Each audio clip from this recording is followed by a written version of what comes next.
세상에는 우리가 이해할 수 있는 일보다 이해할 수 없는 일들, 이해할 수 없는 것들이 사실은 훨씬 더 많습니다. 여러분, 남자하고 여자가 만나서 생명에 갖게 되는 그 생명의 신비, 물론 뭐 다 결혼을 하셔서 알지만 정말 여러분 생각해 보세요. 야, 그걸 우리가 어떻게 이해할 수 있어요? 여러분, 계절에 따라서 변화되는 이 자연의 섭리, 여러분 이걸 우리가 어떻게 이해할 수 있어요? 우리가 거기에 뭐라도 하나 얹어줬나요? 알아서 변해요. 그것뿐만입니까?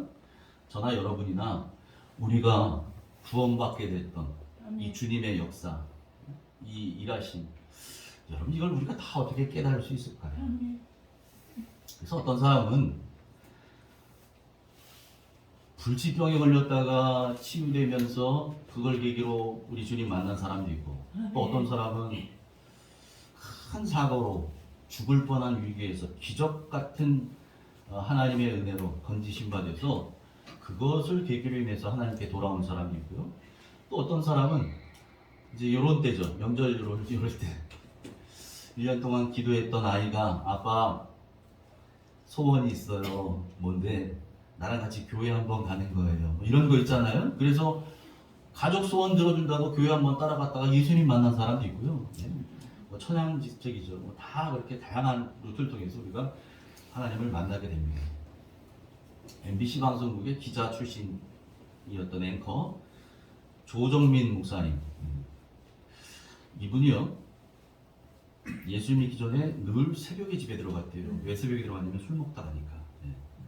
어마어마하게 잡수셨대요. 술을 먹고 새벽에 집에 가면 이분이 집에 가는 시간에 아내는 나간다는 거예요. 그래서 이거 도대체 이 마누라가 이 새벽에 어디 가나. 나중에는 뒤쫓아 가봤대요. 가봤더니 교회로 가더라는 거예요. 그래서 뒤에 앉아가지고 뭐하나 봤더니 교회 가니까 뭐 예배 드리겠지. 예배 다 끝나고 났는데 갑자기 불을 다 꺼버리더래요. 불을 끄더니 여기저기서 사람들이 울기 시작하고 이상한 말을 하기 시작하고, 방언이라는 걸 몰랐으니까 방언으로 막 기도하는, 이 사람이 너무 당황하는 거죠. 알아듣지도 못하는 말로 막 샬라샬라 하니까 여기저기서. 그리고 막 울고 막 난리가 났으니까요. 그래서 이분이 이제 생각한 겁니다. 야, 이거 우리 마누라가 다니는 이 교회 분명히 2단 사입이다. 그분이 어디 다니냐면 온누리교회 알았거든요. 온누리교회 새벽기도 거기 출석하는 교인이에요. 이거 2단이다 이 교회. 사입이다 사입. 그래서 작정을 하고 그 다음날부터 그 교회에 잠입 취재하기로 결정을 합니다. 내가 이 사입이 집단을 내가 비리를 밝혀내겠다. 이러고서 아내 모르게 그 다음날부터 잠입 취재하려고 새벽마다 뒤쫓아갑니다. 그래서 아내가 모르는 뒤쪽에 앉아가지고 어떤 것이 문제인가 계속 잡아내려고 그렇게 그렇게 뒤쫓아갔던 3일째 되는 날 그분이 성령 받았어요. 그리고 목사가 됐어요. 여러분, 이렇게 예수님 만나는 경우는요 사람마다 다 달라요. 각자 나름대로 계기와 사건들이 있는데, 어떤 경우는요 가만히 생각해보면 참 이해할 수 없는 일들이 참 많아요. 아니 하필 그때 그 사람이 왜 나를 찾아와서 복음을 전해줘가지고 말이에요. 그래서 내가 예수 믿은 사람도 있고, 내가 가지 말아야 될 곳에 그날따라 갔는데 또 우연히 예수님 얘기를 들었네. 그래서 구원받은 사람도 있고. 여하튼 여러분 가만히 생각해보면 여러분도 다 그럴 거예요. 그렇게 말할 수 없는, 이해할 수 없는 사건과 계기를 통해서 우리는 주님을 만나게 되었고 하나님의 자녀가 된 줄 믿습니다. 여러분 이걸 가리켜서요 구원의 신비라고 합니다. 구원의 신비. 오늘 성경에서도 그걸 말하고 있어요. 25절 같이 읽습니다. 시작.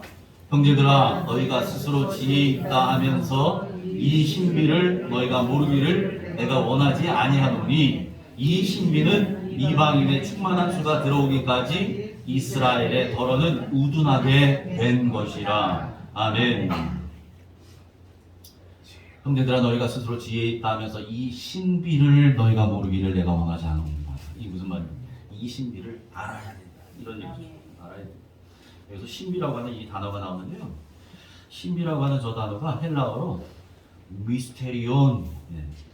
또 이상한 말 하고 있네. 그러지 마시고 미스테리온이라 그래요. 예, 미스테리온. 이 말의 뜻은 감추어진 비밀이다. 감추어진 것, 알려지지 않은 것, 비밀 이런 얘기예요. 감추어진 비밀이라는 뜻이에요. 그래서 여러분 이 미스테리온에서 나온 단어가 영어 단어 미스테리예요. 미스테리. 오늘 설교 제목이 뭐예요? 미스테리. 네.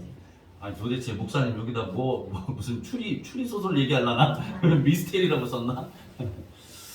오늘 제목이 미스테리잖아요. 미스테리. 네. 무슨 수수께끼 얘기하시려나? 그게 아니고요.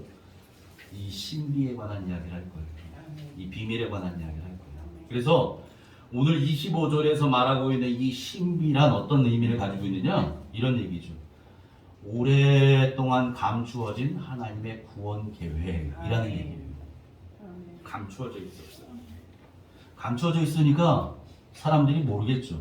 볼 수가 없는 거예요. 감추어져 있었으니까. 가려져 있으니까. 오랫동안 가려져 있었어요.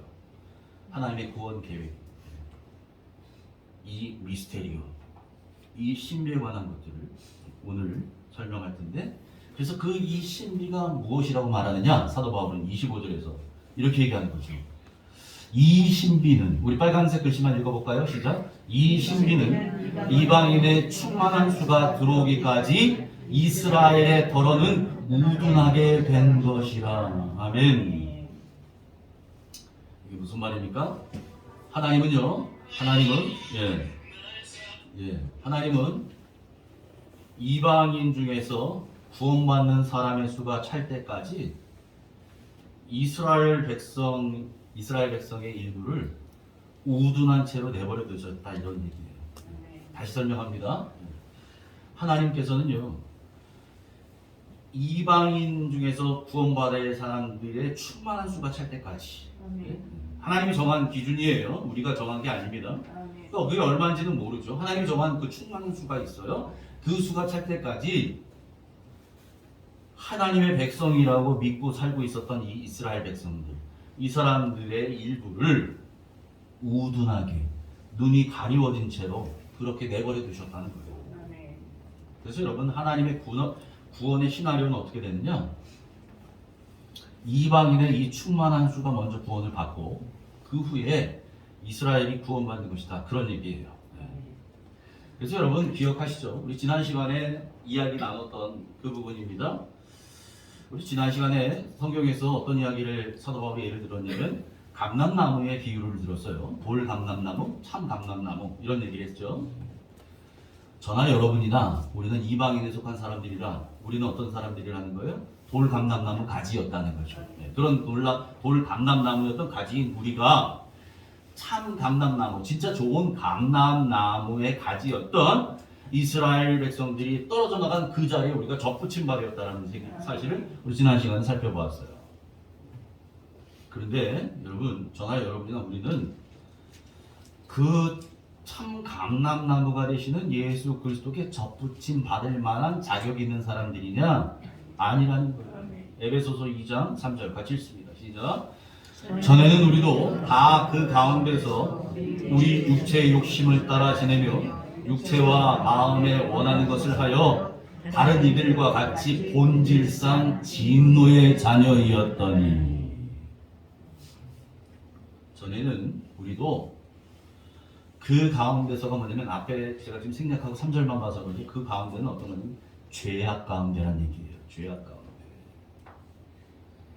전에는 우리도 죄악 가운데서 세상 풍조를 따라 사는 세상 사람들처럼 육신의 욕심을 따라 살고 탐심을 따라서 내 마음대로 행동하며 살았었다는 거예요. 우리 원래 그런 사람들이었어요. 그렇게 살던 사람들이었어요. 내가 내 인생의 주인 돼서 살던 사람들이었어요. 그래서 우리는 본질상 진노의 자녀였다는 거예요. 우리는 원래 우리의 영적 DNA가 이랬었다는 거예요. 그러니까 하나님과 반대편에 서 있는 사람들, 하나님과 원수된 자들이었죠. 우리가 아직 죄인 되었을 때에, 하나님 편에 반대편에 서 있을 때에, 하나님과 원수되어 있던 그때에 하나님이 그때 우리를 정하시고 택하시고 부르시고 우리를 위해 아들을 주신 거예요. 요한복음 8장 44절 같이 읽습니다. 시작. 너희는 너희 아비 마귀에게서 났으니 너희 아비의 욕심대로 너희도 행하고자 하느니라. 그는 처음부터 살인한 자요 진리가 그 속에 없으므로 진리에 서지 못하고 거짓말할 때마다 제 것으로 말하나니 이는 그가 거짓말쟁이요 거짓의 아비가 되었음이라. 아멘. 마귀에 대한 설명을 뒤에 쭉 하고 있죠. 마귀가 이런 존재라는 거예요.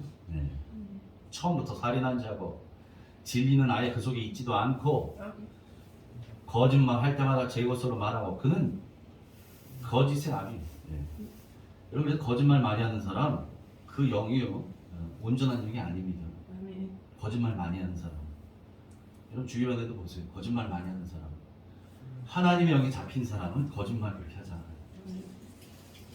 마귀의 영은 거짓의 영이에요. 거짓의 아비가 됐다, 마귀가.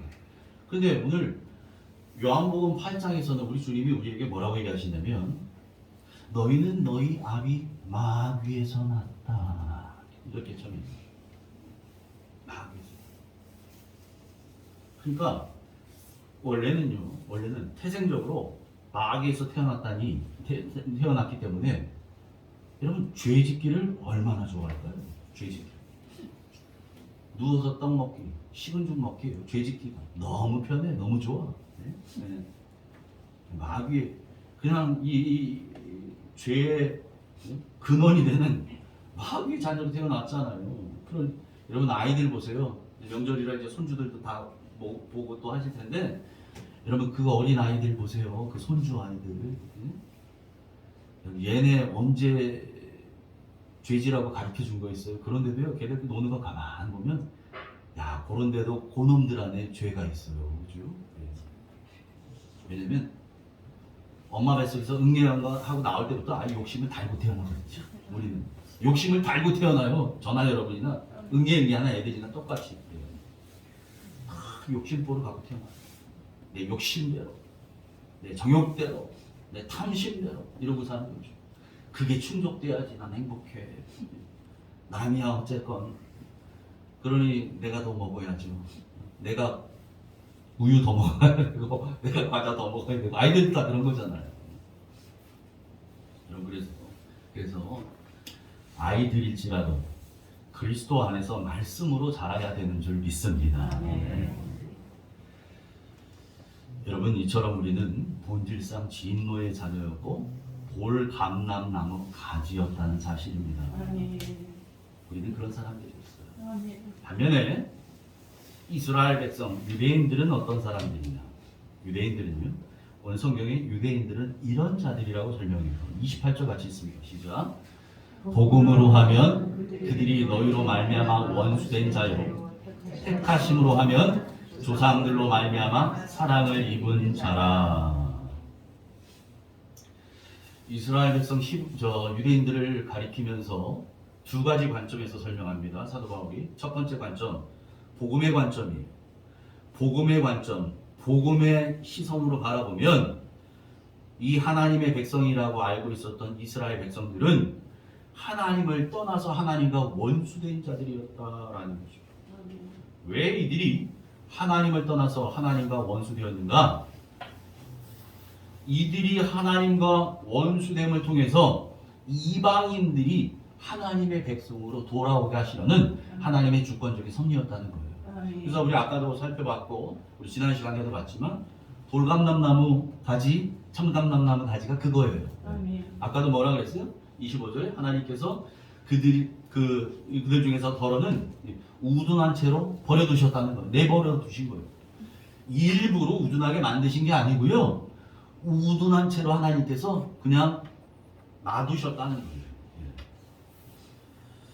그걸 통해서 이방인인 우리가 먼저 구원받으라고. 그런 일이죠. 그렇게 해서 우리를 먼저 구원하시려는. 언제까지 구원하시려는 거냐? 25절에 말한 것처럼 이방인의 수가 하나님께서 정하신 그 충만한 수에 가득 찰 때까지 그들을 잠시 내버려 두셨다, 이런 얘기죠. 복음의 시각으로 바라보자면. 자, 두 번째, 하나님의 택하심의 관점으로 바라보면 이 이스라엘 백성들, 유대인이란 사람들은 어떤 사람이냐? 그들의 조상들로 말미암아, 조상들로 인해서 하나님의 사랑을 받은 자다, 이런 얘기입니다. 지금은 비록 이들이 참 감람나무에서는 떨어져 나가 있지만 하나님은 다시 곧 이들을 접붙임하실 거라는 거예요. 아멘. 지난 시간에도 봤죠? 아멘. 본성을 거슬러 좋은 감람나무에 접붙임받은 돌 감람나무였던 우리가 하나님의 은혜로 접붙임 받았다면 원래 참 감람나무에 가지였던 그들이 접붙임 받는 것은 얼마나 더 쉽겠는가. 이게 로마서 11장 24절의 말씀이었거든요. 그래서 우리에게는 불가능할지 모르지만 하나님에게는 능치 못함이 없으신 거죠. 하나님 얼마든지 쉽게 하실 수 있는 거예요. 죽은 자도 살리시는 데요. 그러니까 그렇게 하나님께서는 이제 곧 이스라엘 백성들도 다시 예수 그리스도께 접붙임 받게 하실 거라는 거죠. 왜 그러느냐? 왜 그러느냐? 그들이 이뻐서가 아니고요. 신실하신 하나님이 약속을 지키십니다. 누구하고 하신 약속이에요? 아브라함과 이삭과 야곱과 하셨던 약속이었어요. 그들의 조상들과 하셨어요. 그래서 얘기하는 거예요. 택하심으로 하면 조상들로 말미암아 그들이 사랑을 입었다. 그래서 이스라엘 회복을 통해서 신실하신 하나님의 사랑이 분명하게 드러나게 될 것이다 라는 말씀입니다. 할렐루야. 그래서요, 사도 바울이 이어지는 29절에서 이렇게 선언합니다. 29절 같이 읽습니다. 시작. 하나님의 은사와 부르시면은 후회하심이 없느니라. 아멘. 하나님이 한번 부르셨다면 그 부르심은 절대로 철회되지 않는다는 말입니다. 네. 여러분, 하나님께서 택하시고 부르신 은혜는 절대로 변하지 않습니다. 아멘. 여러분, 그래서 우리 그런 얘기 많이 들었잖아요. 하나님이 누군가를 너는 내 것이다 라고 딱 찜을 했어요. 그런데 택함받은 이 사람이 자꾸 겉도네. 예? 자꾸 겉돌아요. 하나님께서 그러면 그래? 그러면 알았어. 넌 이제부터 나와 상관없어. 이러고 그를 끊어버리실까요? 그렇지 않다는 거예요. 그렇지 않습니다. 하나님 사랑은 포기할 줄 모르는 사랑이에요. 하나님 사랑은 끝까지 추격하시는 사랑이에요. 그렇게 하나님께서 그 이스라엘 백성들을 다시금 하나님의 사랑으로 덧입어서 접붙임 받게 하실 것이다 라는 말씀입니다. 할렐루야. 그래서 여러분, 하나님의 은사와 부르심에는 후회하심이 없다. 이 말씀, 여러분, 이것이 바로 하나님과 우리의 차이점이에요. 여러분, 우리는 어때요? 우리는 선택하고도 얼마나 많은 후회를 합니까? 여러분, 물건 사고도 얼마나 많이 후회해 보셨어요? 그러니까 어떻게 해요? 반품하잖아요. 물건 사고 후회되니까. 사람 선택하고도 후회하는 일이 많았잖아요. 사장님들은 직원 뽑고서 야, 내가 잘못 뽑았네 저놈. 또 남자친구 여자친구 만나고 났는데 야, 내가 잘못 봤네. 그러니까 헤어지고. 심지어 결혼하고도 그럴 수 있잖아요. 사람은 그래요. 내가 선택하고 내가 판단하고 내가 결정한 그 판단 내리고도 우리는 얼마든지 후회할 수 있어요. 후회합니다. 그런데 하나님은 결코 후회하심이 없으시다는 거죠. 왜 그렇습니까? 우리가 완벽해서가 아니에요. 하나님께서 택하신 자, 부르신 자를 하나님이 끝까지 책임지시기 때문인 줄 믿습니다. 아멘. 하나님이 책임지시기 때문에 그렇다는 거예요. 그래서 하나님이 후회하지 않으신다는 거예요.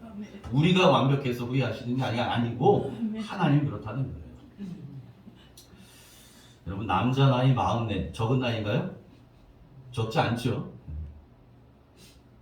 워낙 연배율이 높으시니까 44 이하가 한창이잖아 이러실 수 있지만 사회 통념상 적은 나이가 아니죠. 44살. 그 나이에 새로운 일에 도전한다는 건 이게 쉬운 일일까요? 쉽지 않습니다. 그 정도 나이 되면요, 자기가 한 가지 분야에서만 계속 있었다면, 뭐 하다못해 뭐 직장생활 하면 직장에서도 뭐 부장, 요즘에는 뭐 대기업 임원들도 40대에 나오기 시작하니까 뭐 그렇게 올라갈 수도 있는 나이죠.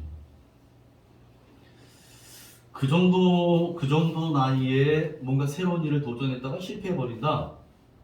그러면 다시 회복하기가 어려운 나이죠. 쉽지 않습니다. 그래요.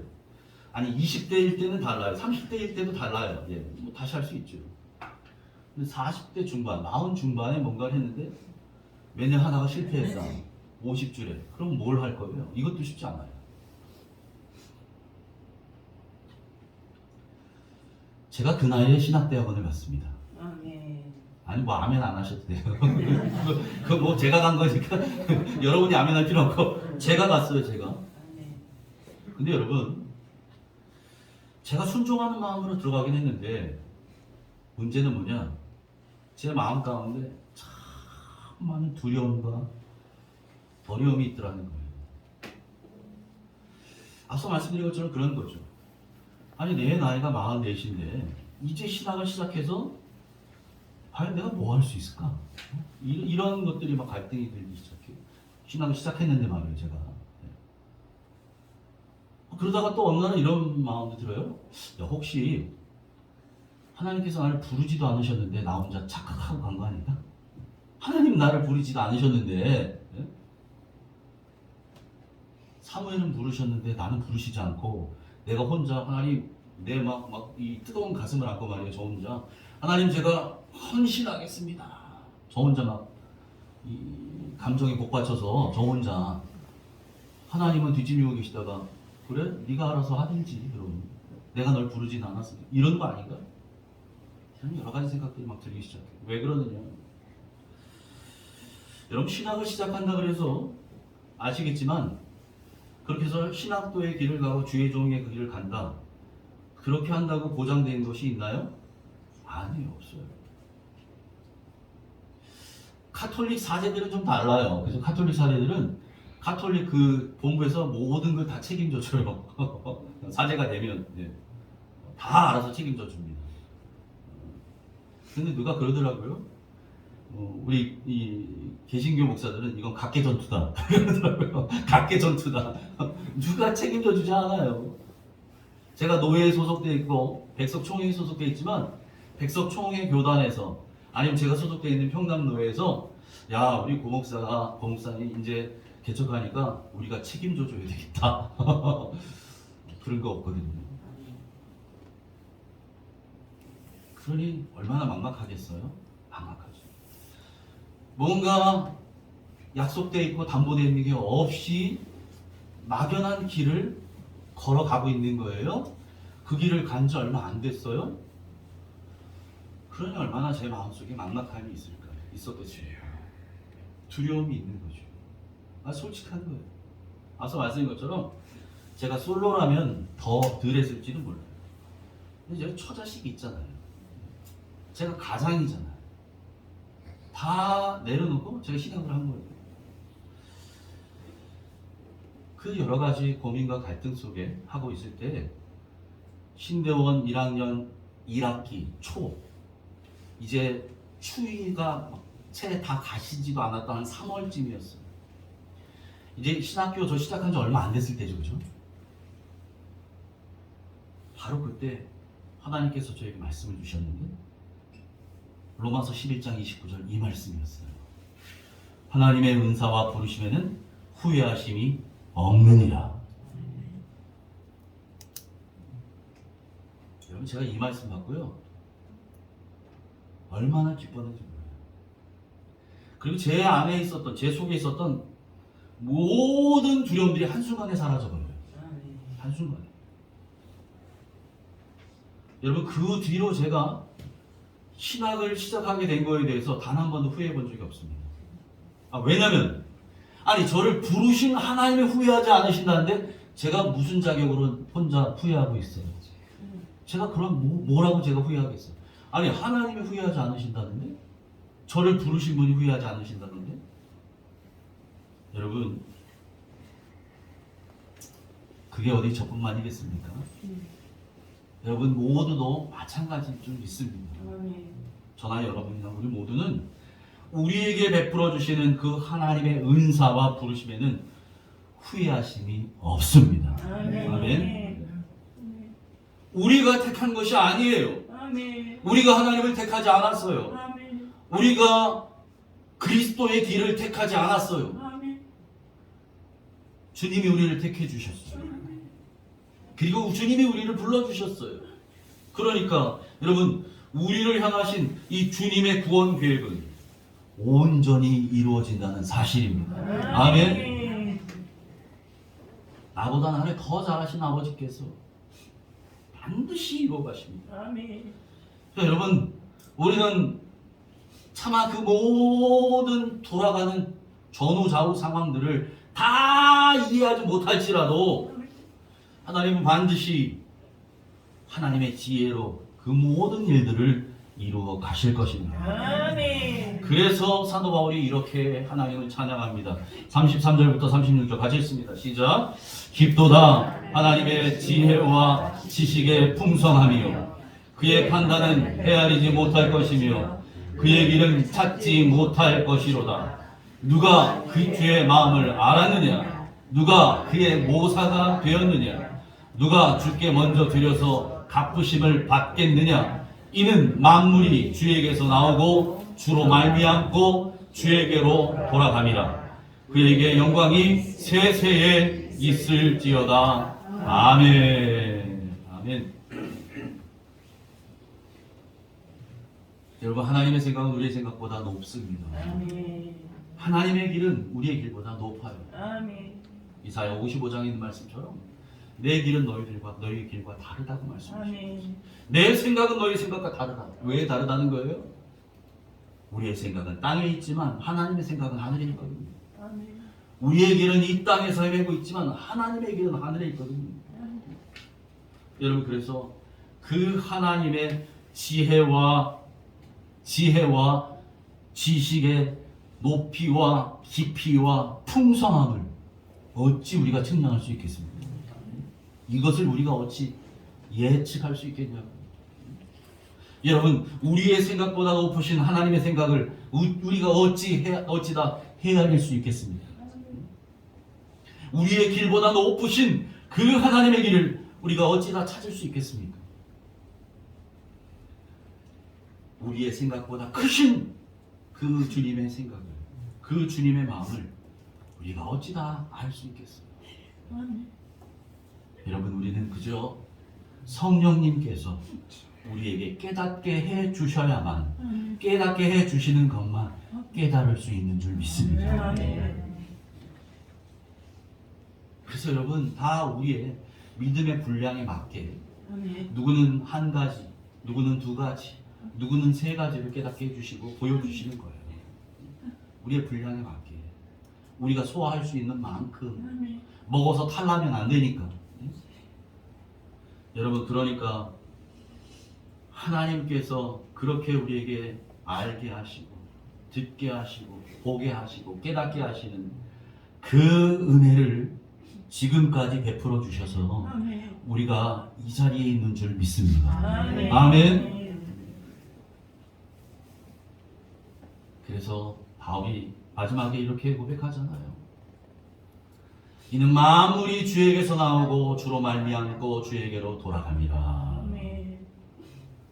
여러분 모든 만물은 다 창조주이신 하나님에게서 나오고요. 다시 하나님에게로 돌아가게 되어 있습니다. 저와 여러분 우리도 마찬가지죠. 우리도 때가 되면 하나님이 부르시는 그 때가 되면 하나님께로 돌아갈 것입니다. 그래서 그분 돌아가셨어 라고 말하잖아요. 하나님께로 우리의 본향으로 우리는 다 같이 가는 시간은 다를지 모르지만 다 돌아가게 될 것이죠. 이 땅에서의 수고가 끝나는 날, 우리의 눈물이 멈추는 그날, 우리는 살아가는 주님의 얼굴을 뵙게 될 것입니다. 아멘. 그날 그 영광의 자리에 아멘. 기쁨으로 참여하는 저와 여러분 되시길 바랍니다. 아멘. 그날 그 자리에서 주님으로부터 아멘. 잘했구나, 잘 견뎠구나 칭찬받는 모든 옥주의 가족 되시기를 축복합니다. 아멘. 여러분 그러므로 올해도 그 주님 손만 꼭 붙잡고 믿음으로 걸어가시기 바래요. 아멘. 사막에서도 길을 내시는 하나님께서 우리 인생의 광야길에서 우리와 함께 하십니다. 아멘. 아무리 힘들고 지치고 어려울지라도 그 주님만 의지하며 승리한 한 해 되시기를 주님의 이름으로 축원합니다. 아멘. 하나님 아버지, 아무리 생각해봐도 나 같은 죄인을 구원하셨던 하나님의 그 크신 사랑, 하나님 그것을 우리가 어찌다 이해할 수 있겠습니까? 예측할 수 없는, 이해할 수 없는 사건과 사고와 그 많은 일들을 통해 하나님을 경험하게 하셨고 하나님을 만나게 하시고 또 예수 그리스도로 거듭난 새 생명 살게 해주셔서 감사합니다. 하나님 이 구원의 경륜, 이 구원의 신비, 이 비밀을 받은 자로 하나님 이 땅 살아가는데 그러기에 나를 택하신 분, 나를 불러주신 분이 하나님이시기에 하나님의 은사와 부르심에는 후회하심이 없다 하셨기에 하나님 우리도 후회하심이 없으신 그 하나님의 신실하신 사랑을 의지하여 주어진 믿음의 길 잘 걸어가는 우리 되게 하여 주시옵소서. 광야 같은 인생을 걸어갑니다. 그러기에 내일을 담보할 수 없고 장담할 수 없는, 그래서 오늘 하루 주시는 은혜를 구하며 그렇게 살아갈 터인데 하나님 그러기에 우리의 공급자가 되시고 우리의 주인이 되시고 우리를 책임져 주시는 하나님만 온전히 바라보며 걸어가는 우리 되게 해 주옵소서. 올 한해도 그렇게 주님과 함께 승리하기를 소망하며 예수님 이름으로 기도하옵나이다.